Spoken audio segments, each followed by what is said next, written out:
Catovation Market was a cool concept that Dr. Perry, Lane Perry, and I came up with when we were talking about a way to collaborate.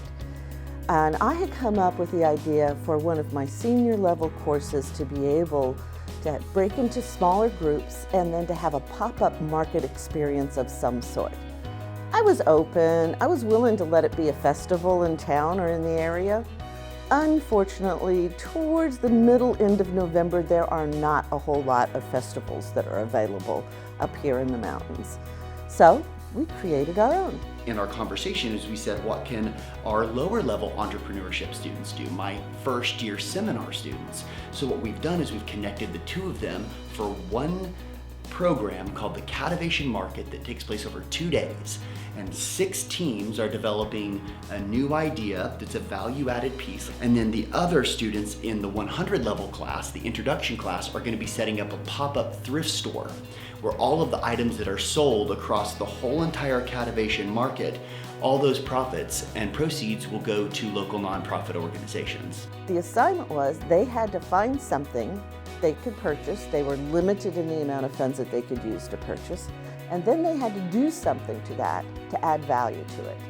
And to add value so that it would be attractive to their target market, which, because we were on campus, was other students. And so the students are going to be working through the technicalities of that. It sounds pretty simple at this level, but when you start getting into the nitty-gritty details of applying creativity, process improvement, value adding, determining your value proposition, and all the other aspects associated with building an entrepreneurial venture, our students are going to get exposed to a real-life small business entrepreneurial experience.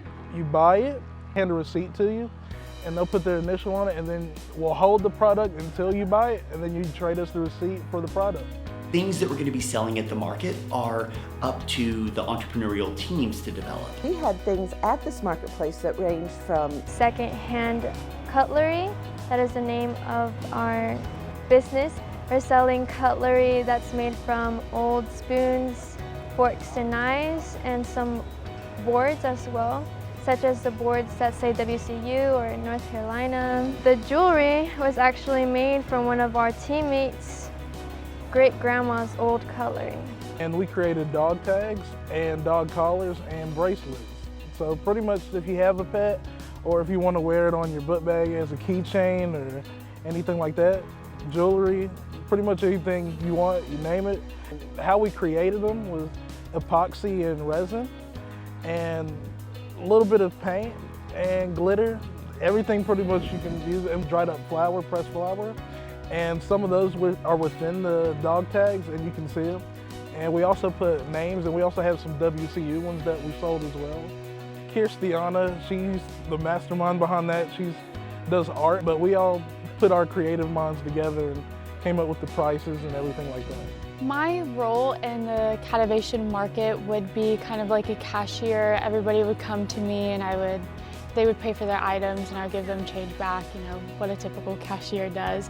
And then also my role was to explain where all the proceeds would go to and what the Catovation Market actually was. At the Catovation Market, we were selling thrifted clothes, and the reason for that was we figured that, you know, college students always love going to Goodwill and finding cool stuff, so they would be very motivated to come up to our tent and see what we were doing if they just saw it as they were between classes. The thrifted items came from Silver Linings Thrift Store, the Great Smoky Mountains Thrift Store, and Center for Domestic Peace. The Catovation Market impacted the community in Western because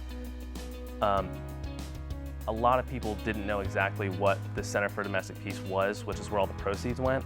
And I worked a lot with Leslie Myers, who started that entire organization, and he discussed with me a lot about how he wants to have a bigger presence on this campus because domestic violence isn't just something that happens within the homes of adults who are in their 30s and plus.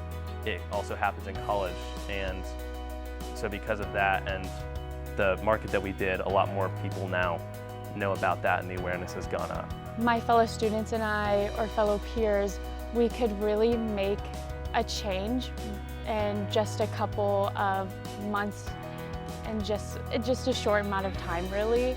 And not only did it help Center for Domestic Peace, but it really helped us as well because we also got more of a connection with each other.